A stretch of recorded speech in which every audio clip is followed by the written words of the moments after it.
Bonsoir. Tout d'abord, merci beaucoup pour l'invitation, la construction de ce débat.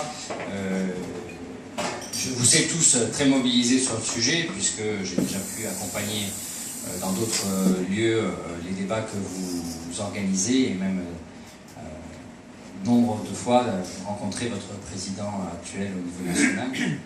Et c'est assez formidable de voir la mobilisation. Je ne dis pas ça juste parce que vous êtes là, mais parce que vous m'invitez, mais parce que c'est le sens de ce que l'on ressent, c'est qu'il y a l'idée de se reposer la question de la société de gaspillage dans laquelle nous sommes et de rentrer dans un autre modèle qui n'apportera pas toutes les réponses, mais qui peut-être allégera pas mal de pression que nous avons. On vient d'avoir un débat sur la finitude des ressources du pétrole.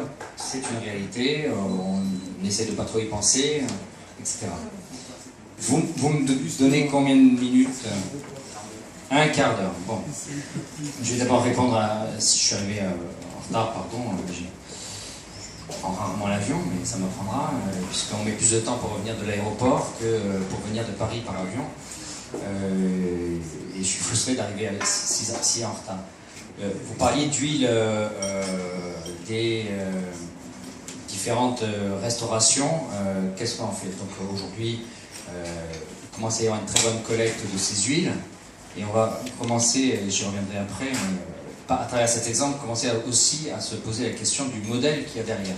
Donc aujourd'hui, les huiles, et surtout les grandes chaînes, je ne donnerai pas de nom, fournissent ces huiles à Veolia, qui fait tout remonter à Limeil-Brévannes en région parisienne et les transforme pour les réincorporer dans le carburant. Et ça vient en complément du carburant, c'est merveilleux. Non, c'est pas si merveilleux que ça, qu'il y ait un seul lieu en France qui soit en capacité de régénérer les huiles usagées de friture pour en plus les mettre dans la voiture.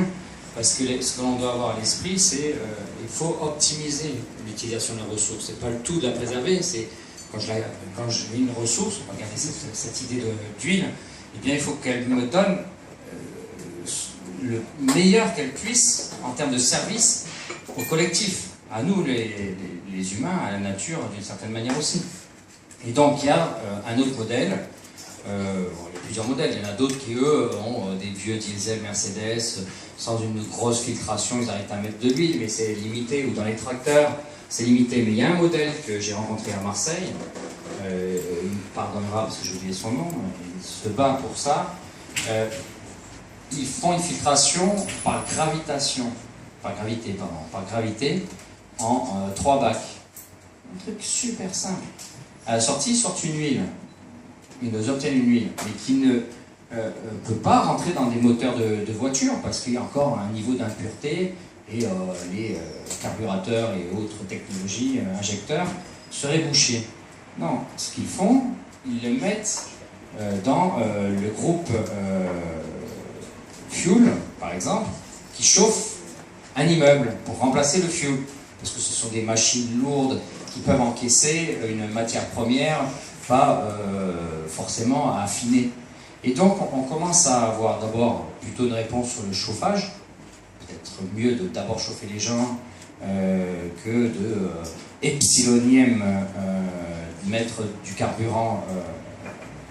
Ensuite, il y a la proximité. Sans parler de la simplicité, de la proximité, c'est-à-dire qu'on peut rentrer dans un discours auprès des habitants. Votre huile, au lieu de la mettre dans les égouts, ce qui fait quand même des dégâts par ailleurs, vous la ramenez à cette association et ça vous reviendra sous forme de chaleur.